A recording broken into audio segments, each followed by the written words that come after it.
Good morning. It is Friday, January 31st, and it's Friday. This is great. Even though, like every day here where I am in Samara, Costa Rica, every day feels like a week. We were talking about this yesterday, even people who've lived here for a long time. Every day feels like a week. And so when you talk with people, we're like trying, like if somebody has a question, like, oh, hey, when did we do that thing? Or when did we talk about that? And we're like, yesterday, a week ago, a month ago. Like it's a mind trip. And not just like when you're in vacation mode, like if I were just at the beach all day, it's not that vibe. It's different. We're working all day from early morning till, well, last night late at night grading papers. And that's part of it too. The days are full. You do a lot with them. I don't know. Even when I had more free days, they feel exactly the same. Can't figure it out. So yeah, it's Friday, and it still has that Friday energy of like, yay, even though I love every second here and I don't want it to end. I want to go home. I miss Matt and the cats and other things, and now I'm excited to go back and bring stuff back to my clients that I haven't thought about in a while, incorporate into my practice. And I've already done some updates to my intake form and just a little zhuzhing up of everything, like a refresh. Even though I haven't been doing this that long, I'm all about keeping it fresh. For myself too, I don't like to get stagnant. So anyway, I still feel that Friday energy of like, even though every day's awesome and long and good, I still look forward to the weekend. I have a ton of laundry to do tomorrow. It's gonna take me like all day.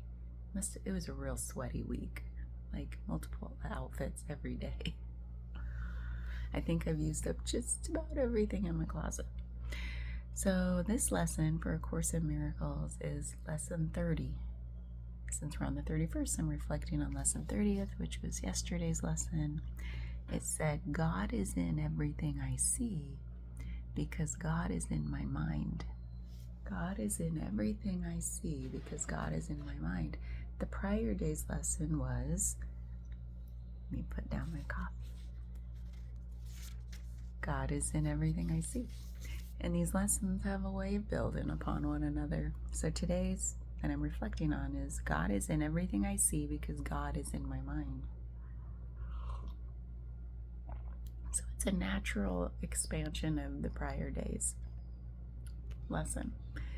And I really did it quite a bit yesterday, especially when I went to the ocean after classes, because I felt this real deep need to get into the ocean and just release some stuff. And so I was already in the frame of mind of like even in class, sitting at the back of the class with students, helping students, more interactively, all the internal and external expressions of self. I kept that in mind. God is in everything I see because God is in my mind. So I'm infusing everything with my awareness of God. And it's the whole point of this. Let me read this. Okay. The idea for today is the springboard for vision. From this idea will the world open up before you, and you will look upon it and see it in what you have never seen before, nor will what you saw before be even faintly visible to you. Isn't that exciting? What's coming? Today we are trying to use a new kind of projection. We are not attempting to get rid of what we do not like by seeing it outside. Instead, we are trying to see in the world what is in our minds and what we want to recognize is there. Thus, we are trying to join with what we see rather than keeping it apart from us. This is the fundamental difference between vision and the way you see. a while back in the lessons, it talked about this real vision, true vision. And so it's like, okay, here are all the breadcrumbs, the baby steps to get there. A lot of points in the prior day and yesterday, my eyes just filled up with tears when I was like, yeah, God is in everything I see, because God is in my mind. Like, I could see the God in everything. It's like that word namaste. Like when I think some people have said it means like the God in me acknowledges, like recognizes the God in you. It's the same stuff. And then, oh my God, yesterday I had this deep, I mean, I've thought about it in the past, but yesterday, you know, when you really feel the visceral feeling of a thought that you've thought before, but that boom, it lands. That's what they talk about with landing. It landed in my body. Of like, what was I thinking about? It was like, it was something to do with the classroom and how we all get partnered up with each other on different days. Every day you have a new partner.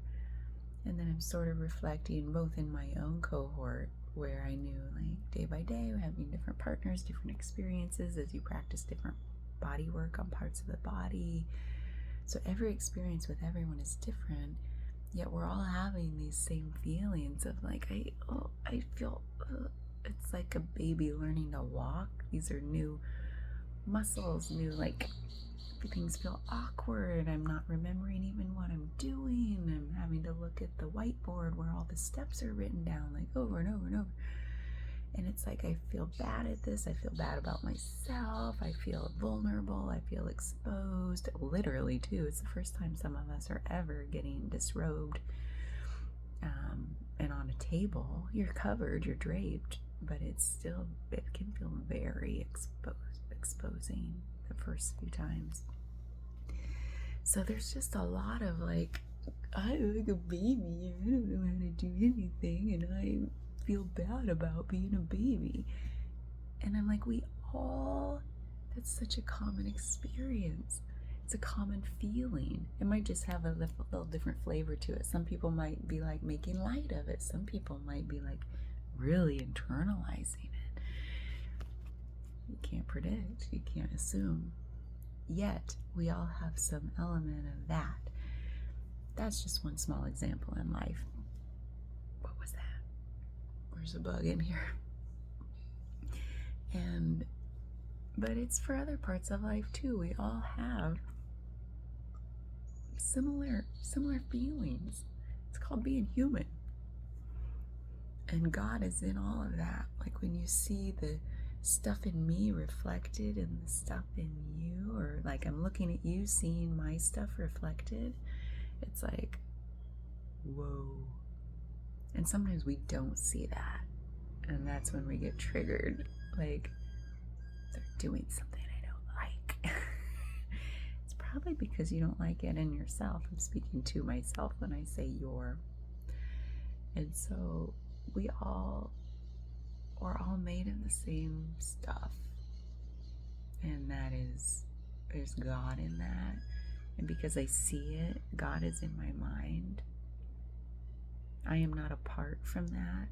There's like this no distance thing, like where I might like kept us apart, like I'm me, you're you, we're our own people. Yeah, okay, yes we are. But it's like, yeah, I'm kind of rejecting what I see in you because I know somewhere on some level it's a part of me too that I'm not ready to accept or look at. And then it's like, the more we can be like, oh, hi, I see you.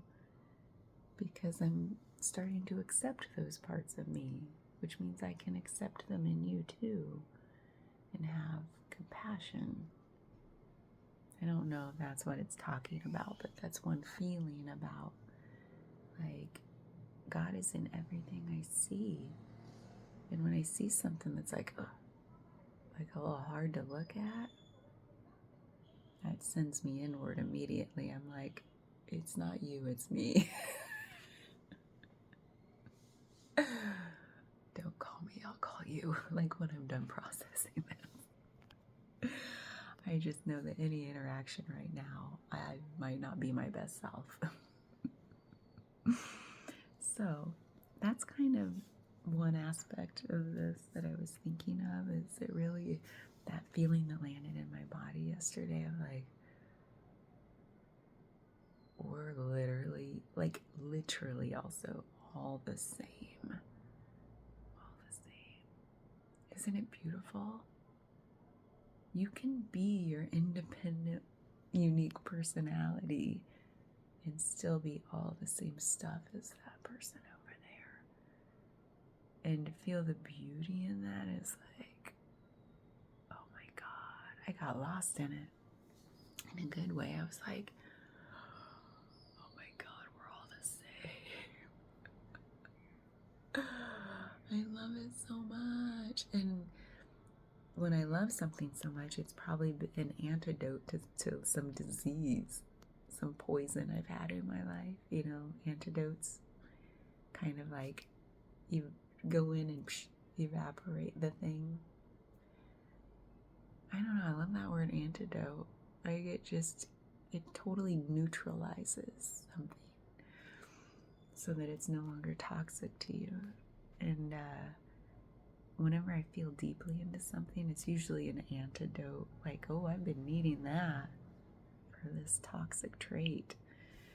And that toxic trait for me was always acting separate from people, holding like none shall pass.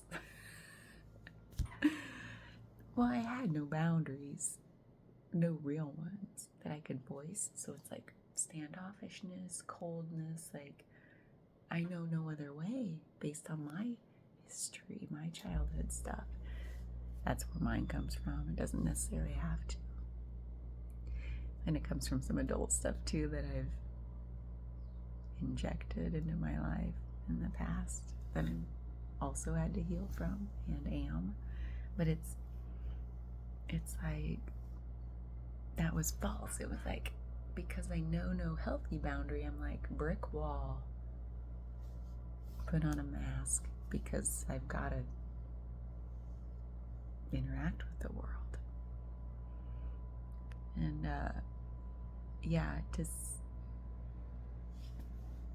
that's like the antidote to that. I'm separate from you, you're separate from me, it's safer this way. Trust me, it's just safer this way. I love you. I so want to not have this brick wall up. I just don't know how to tear it down.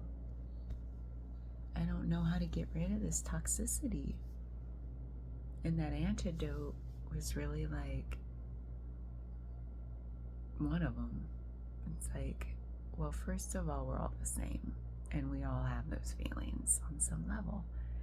Like, our brick wall might be sandbags. We have a wall of sandbags. It might just not look the same. Might not be a brick. Might not be as rigid. You know, or maybe it's like a mesh curtain. You know, I'm not wanting to get into the boundary talk stuff here, but it's like my personal like toxic trait, I don't know how to call it, of like keeping, like being cold in my like from the heart feeling space, because it hurt to feel while knowing I still had a wall up that I didn't know how to tear down. Like, you guys, for real though, like I can't help this, but I love you. Trust me. And they're like, who even are you? So anyway, healing from that is like just recognizing, really feeling that, like, that God in everyone, like And that's another way of that humility coming in. It's like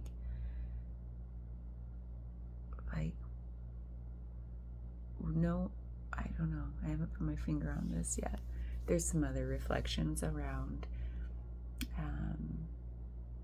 not feeling good in like self-worth issues. I don't even like that word issues. I have to stop using it. But self-worth, and because it's a spectrum also, it's not one issue. It's like that feeling of not, like, you don't ever, like, I never wanted to say the words. I'm like, I feel good enough, I feel worthy. Like, I have no self-esteem issues. And but self-esteem is just our modern way of, like, an easy way of talking about, like, ooh, I have some lack of self-worth. And worth is like, we're born fully worthy of this life, and yet to feel not worthy is deep. It goes deep. And so that's something I'm still healing. And part of that is that recognition that God is in everything.